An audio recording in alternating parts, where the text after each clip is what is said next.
Welcome to Go Home Heat, a pro wrestling podcast. I am here by myself. My good friend Jared has got a busy weekend. We were able to do a little bit of a celebration last night for him on a weekend, birthday weekend for him, but he is not able to record, so I'm going to try to mow through and give you updates on what happened in Impact AEW. And this week I will talk a little bit of YouTube and hopefully wrestling you can get on your local stations. I will try to make this as entertaining as possible. Impact Wrestling begins with Moose versus Willie Mack in a hoss match. Moose winds up winning a hotly contested thing here. We wind up with Moose finishing up with a callback to the pay-per-view in which he continually hammers Moose in the head temple until the referee has to get in and stop it.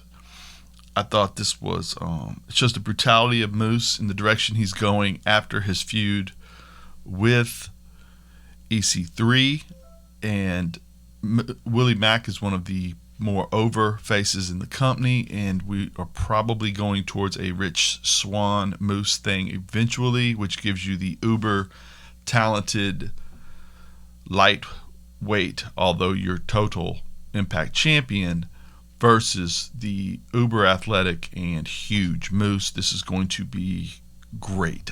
This is the best thing they can give us at some point. Now we have a Treehouse Greatest Hits thing. We have the Rascals leaving the company, and it's cute stuff. The Rascals have been a huge part of Impact Wrestling. The fact that they're leaving is worrisome to me. It seems like AEW has a lot of teams that do what they do. If they show up on WWE, unless they go to NXT, I just don't know where it works or how it works. Although the WWE does have a cruiserweight style division, they have a good champion in that division. They can showcase these guys on 205. Maybe they're doing this in order to get a little bit of that fan base to watch a 205 Live type show. I just hope they invest in these guys because they're very, very talented. All right. Detective Dreamer is looking for to find out who's the guy who did this dirty deed in shooting Johnny Bravo, who's on life support, by the way. And turns out Johnny Swinger just happens to have the murder weapon in his fanny pack, which, if you're going to shoot somebody, I'm thinking Johnny's innocent, because why else would he walk around with the... In the wrestling world, if you're walking around with the murder weapon in your fanny pack, you probably are innocent. It doesn't make sense that you would do that. Okay, Suicide versus Gio, an up-and-coming young wrestler. This match is going to... I'm not going to lie to you guys. This whole thing was to set up Joe Doring from All Japan Pro Wrestling to come over and smoke these two dudes with EY and beat them down and set the company on notice as to what is about to happen to these people. Everybody in the company needs to be on notice. Deonna Purrazzo, two-time women's champion, is out with Kimberly, and they are letting people know that it's time to move on from Su Yung, the evil one, until, of course, writing appears, and her time has come, and the red light comes out, and they got problems on their hands because Su Yung is not done with them, even if they are done with Su Yung. Rhino tells Heath to make his doctor's appointment to get his leg checked out, and then Rhino rolls up on EY and Doring and says, hey, this isn't going to happen here. I saw what y'all did out there. That's not how we roll here. To which EY and Doring beat him down. Then they go after Heath, close the door on Heath with them in it, and put the pummeling on him, we can assume. Brian Myers versus Crazy Steve. Myers winds up going over with a clothesline, but I think my focus here is that I want to see Crazy Steve wrestle as much as possible. For a legally blind person, he is incredibly good at wrestling. He is interesting. He stays in character, and he amazes me as an older wrestler, but just really crazy what he's able to do for me. All right, Alicia versus Tennille Dashwood is introduced by Caleb in a glowing intro. he is wrestling with Alicia Edwards, and Havoc and Nevaeh are challenging them in a tournament match. Quick story for the show for this particular match is Alicia Edwards fights from down under. Tenille prefers selfies to actual wrestling, and Havoc and Nevaeh are a buzzsaw of a tandem. They put her away quickly and easily. Jordynne Grace has a tag team tourney partner who is retiring but has agreed to have one more little run with her. Who it will be, we do not know. And we are interested because Jordynne Grace is awesome, and we need her to have a good partner in this thing and make a run in this tournament to make it more enjoyable. Hernandez and Falaba. Supermex goes over. That's about enough you need to know there. Rohit Raju bragging about how great he is to Scott D'Amore. Missed the Austin. Scott D'Amore says he misses the Austin Aries days, which if you understand how much they hated each other, and that is hilarious. TJP comes up, and D'Amore said, this is funny because D'Amore is trying to subtly, not so subtly because nothing's subtle in wrestling, subtly like a sledgehammer, explain to TJP that no one who's called TJP can wrestle for the title because he lost the stip against Rohit Raju. Therefore, TJP will need to come up, he doesn't say this, but will need to come up with some other personality in order to wrestle. He will need to be the mask man of something or some way to get into this, and that is going to be fun because that's what we do here at Impact. We have fun. D'Amore's with the Good Brothers, and Ethan Page comes rolling up on him, and he needs a title shot. The Good Brothers have a phenomenal wrestler Page must beat to win. Phenomenal would be an AJ Styles. They bring up AJ Styles on this show every show. They want him to come to them. Not necessarily Impact, but the Good Brothers want him to come to them. That off air, when they do interviews, they will say to people, AJ needs to realize you can make money outside of that company over there. And it is hilarious how they manage to bring him up every single episode. It's awesome. Okay, and so another interesting thing is reportedly Ethan Page is his contract is coming up as well, and he has not yet re-signed. He has worked very hard to give what was once a somewhat, pudgy's the wrong term, but not like he looks now, frame, a more in shape physical look. It works for him, and I hope it's not so he can leave because I think this company, he does really well here, but I get it if he wants to go try something else. Good for him, right? Okay, now the Rascals have their last match on Impact at the end of this episode, and like I said, they are fantastic, and we have a rare face versus face, although Impact is willing to do this more than most companies. Des and Wentz, two members of the Rascals, versus Trey and the champion, Rich Swann, is his tag team partner. And we get what is a great athletic match. Swann, of course, winds up going over with his team, with his partner, and then they all hug, and we get this really cool moment where the guys are practically crying, and it seems genuine, and it seems like the kind of thing that Impact is really good at, which is saying goodbye to talent in a professional manner because they realize that there's kind of only so many slices of bread in a loaf, and sometimes you got to go get more money than they have, and so they have to be willing to allow people to utilize their stage as a platform to go to bigger stages. And it's neat the way they do it, and of course it finishes the way these things have to finish and should finish in pro wrestling, because after which all of this funness and niceness and kindness, they walk backstage, and we get Sami Callihan going full sting on him with a baseball bat, and then the crazed Ken Shamrock beats Swann into submission as he's laying there, and we cut to the end, and that's exactly how you do it. The fact is, in pro wrestling, you do not leave standing up. It is your job to put over the company you're leaving because they've given you a platform to go do something else, or they've allowed you the platform to retire on your own terms, hopefully. So this was perfect. I love Impact. You guys know that if you listen to the show. I wish the Rascals the best. I hope Ethan Page can manage to stay.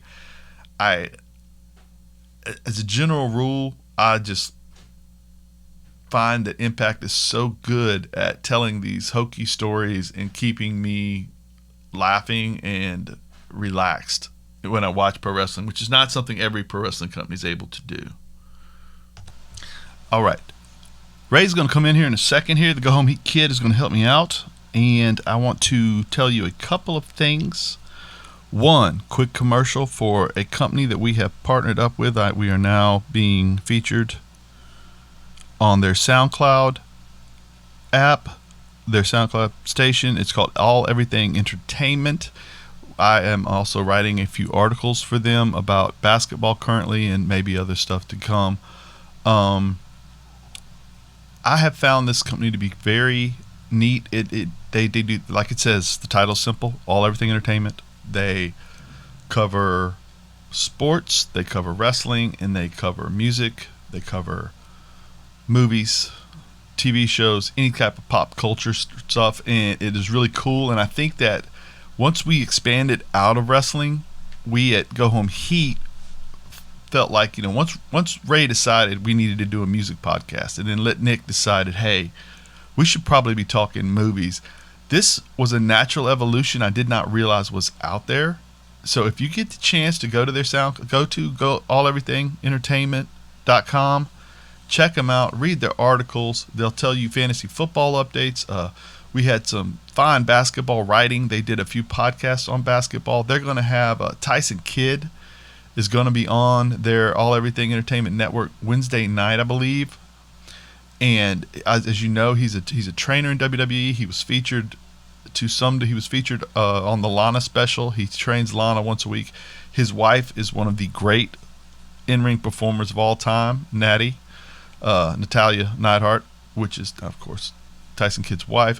Just really cool that they're going to be able to get him on and talk to him, and we appreciate them letting us in on some of this. Also, they do Manscaped, which is their first sponsor, which I guess would make them our first sponsor too. I will get you guys a discount code soon if you would like to utilize some manscaping in your life, which I think you all do need as you grow older. These things happen to you and you develop hair in places that, let's talk about pro wrestling. All right, Ring of Honor. I watched it a little bit this week, and last week we actually, Jared and Ray and I sat and watched the Pure Championship Tournament. It was fantastic. I recommend you going to find those matches on YouTube and places.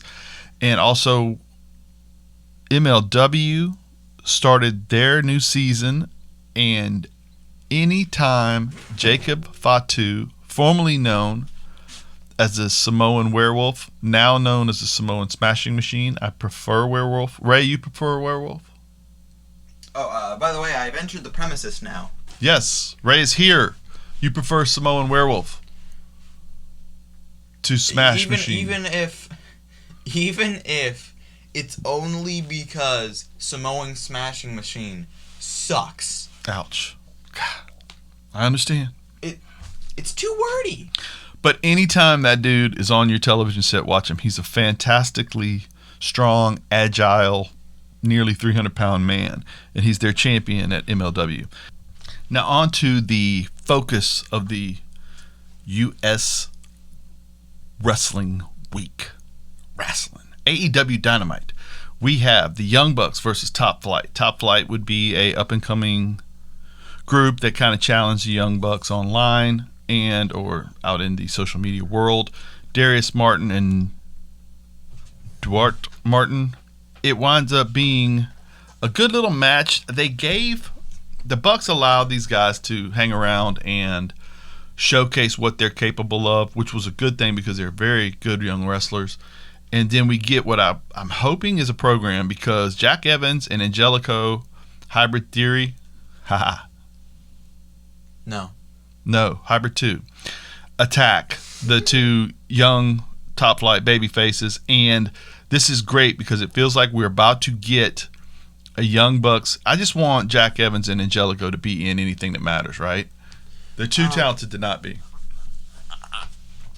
It's weird because they haven't been on television for so long, Right. and I don't think that has nothing to do with COVID. Right. They've been on dark, but not TV. But this is great. Let's get them involved in a program and let's showcase the fact that they have two of your finer in-ring performers. And I cannot wait. Absolutely. I can't wait. Okay, so then we wind up next with a Mox promo where he reveals that Renee is pregnant. He also gets very specific about the fact that about his relationship with his father, and when he stepped out of line, his father would put him back in line, and then one day I think he said his dad bailed him out of jail or something. And the whole point of this was his dad told him, "It's okay, son. Those are bad people, and our job is to put bad people in their place. We're good people." And John is out there fighting the good fight. He's so good at promos. He talks about here how he's going to tear into Kenny. And I'm so excited because we got a contract signing coming up soon and later in the episode.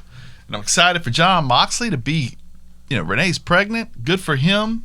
We're getting such good news out there with the folks. Now, Orange Cassidy versus Kip Sabian. This was good. I didn't love it. It was okay. Miro was on commentary. They all put over JR on commentary anyway. But Miro's a clever guy. This was all fine. I did like the fact that we finally got to see Kip Sabian wrestle, which was good. Orange Cassidy winds up getting him into some form of something called a mouse trap pinning predicament, which was cool. Orange has an array of odd roll-ups, which is kind of a neat in-character thing for him, you think? Yeah. All right. Contract signing, supposedly, Kenny Omega comes out with the fanfare of the women with brooms dancing and the Omega Man. They announce his impact on the world of pro wrestling and his something or another from North Carolina. Anyway, he's out there, and then we cut backstage. Moxley has been beaten up. I was incredibly disappointed, probably because I was just looking forward to hearing Moxley talk again. Kenny says, you can't avoid me forever. For my personal taste, might have been a bit cliche. Underwhelming. And just done so many times, Oh, it's a backstage fight. Oh, he was beat up backstage. Now, the kicker is, how we saved this? How? Was it Kenta? Because if it was Kenta from New Japan who beat up Moxley to set up their fight for the title over there, then that means a lot of things because it saves everything. Because one, that means there's an AEW New Japan partnership, which is awesome. And two, we get Kenta and Mox maybe on two different continents. Awesome. Right? Let's get fired up about that. That's how you say that. Okay. Right. Inner Circle does Vegas next. The Hangover style. This was strange. These segments, they're some jokes hit more than others. Right, and there were a lot of jokes here. I think the main takeaways here were that Sammy Guevara got married 3 times. That joke didn't hit. They wrote on MJF's face a lot. That joke was alright. Hornswoggle was in a diaper. That joke was weird. Santana was feeding chickens in the hotel room, which tells me they couldn't afford the Lion or Mike Tyson from The Hangover. I don't know which one's more expensive. And they got Mike Tyson before. And Ortiz was working out furiously, looking like he has not been to bed at all, in a t-shirt that says Bride on it, a white tank top t-shirt that says Bride. That was a lot to take in. Now let's get something to what we liked. The Blade versus Pac. And Pac is back, and he winds up winning with a shooting star press into a brutalizer for the pin. This was very This was good. a very solid match. Absolutely. Now, you like the other finish, What other finish? the arrow. The Black Arrow. It is. It kind of. Better than the one Pac used here. I'm kind of thinking that, and I know it was started out as a joke originally, but it might have been because you know how AJ Styles stopped doing the Spinal Tap? You've told me before. Because- Tell the world. Because basically he stopped because he forgot how to do it. Right. One of the great There's off the top rope finishes of all time. So many just spins to it. Yeah. Just kind of forget, and that could easily happen with the Black Arrow. Right. So he winds up with a shooting star press. Now the one thing too that I found interesting was if you look at the positioning. He's on his back. Face. Sorry. The blade was face down. So when he hits the shooting star press, he's already in position for the smooth transition into the brutalizer, which is perfect. Yeah. It really works well in the way the aesthetic of him floating backwards into the landing on the guy it's perfectly done. Perfectly done. I'm happy to see Pac back. AEW has a new commercial that they ran where they take some shots at WWE without saying WWE, which is kind of their bag. I liked the commercial. I get it. And they have taken this, while the WWE takes the tongue-in-cheek, we're not really fighting them way of looking at it, AEW absolutely does the we're fighting the giant.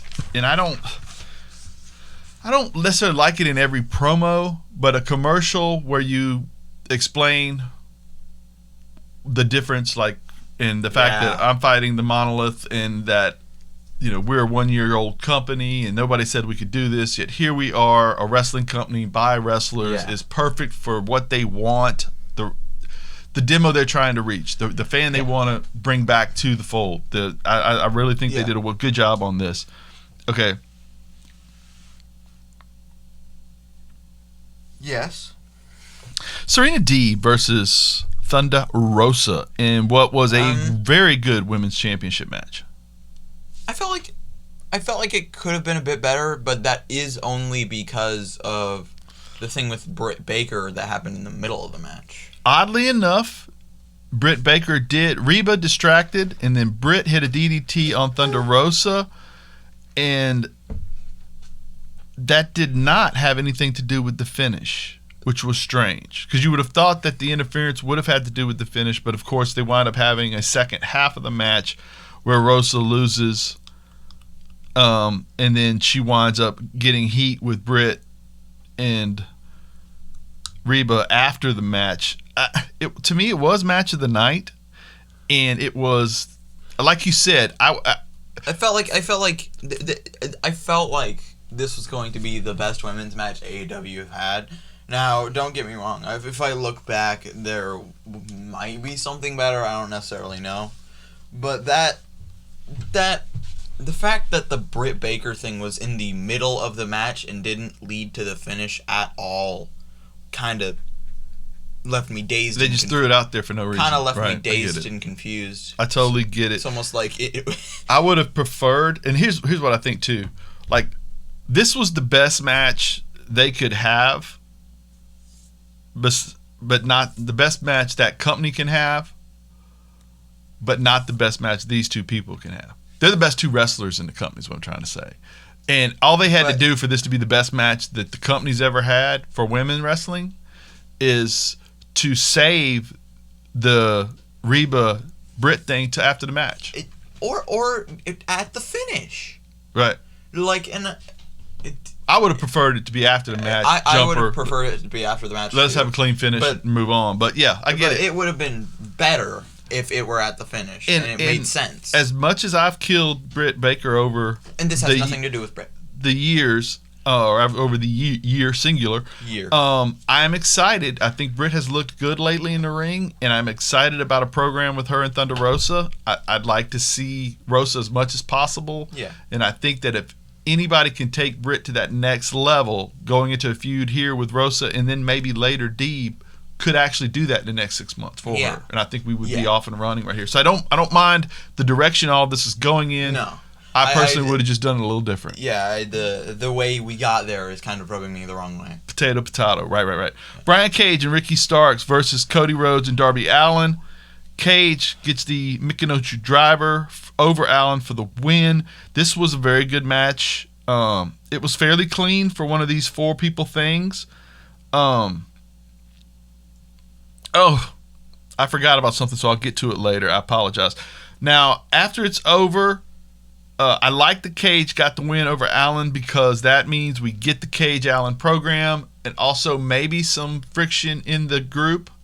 But before we get friction in the FTW faction, Team Taz, we get a Will Hobbs joining of Team Taz. What do we think about that? Will comes out and lets everybody know he's now on the heel team when we thought he had been protecting the baby faces the whole time. I